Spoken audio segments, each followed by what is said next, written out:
Hey everyone, I got a request to analyse this switch from an AUDL game, Week 16, Seattle versus San Francisco. This was game of the week that week, so let's just jump straight in and see what happens. Bailey on the under, 2L Salam. Basically the Seattle D-line out there playing offense. Tough grab from Cam Bailey, and he'll pick up the assist. So what happens in this clip is a Seattle player cuts under and beats his defender, go with the orange hat, and then a San Francisco defender who's closer to the space that cutter's attacking chooses to switch and peels off.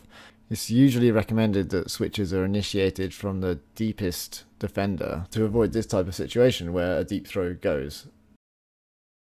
We can see the San Francisco defender peel off his man and then communicate with his teammate by gesticulation, by pointing at the player that he thinks the other player should start marking.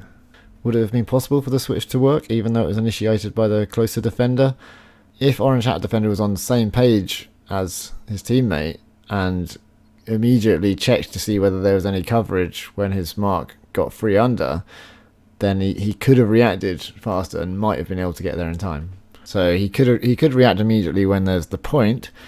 Yeah, but then he does turn, but there's a couple more steps, and then he's kind of bending away rather than behaving as if he would do, you know, if his original mark had got that amount of separation. He could have preempted the switch when the player turns and goes under, and he gets his back turned, so he's already kind of on the back foot. But as soon as he turns around to see, okay, my player's going under, then he should get eyes with that other defender and see that that defender can switch and nullify that cut.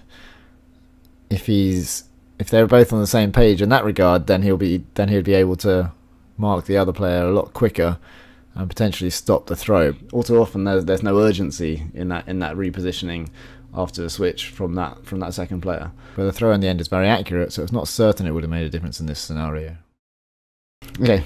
Just a quick video just to go over some switching stuff that somebody sent me. If you got any other clips that you want me to look at, any switches that you want me to analyze at all, then I'm big on switches. I think they can change the game, and if we practice them and if we get used to different situations where switches are appropriate and where they're not appropriate, then I think we'll see defense evolve and take advantage of mistakes that happen in offense that currently kind of go unpunished, aren't really recognized as mistakes.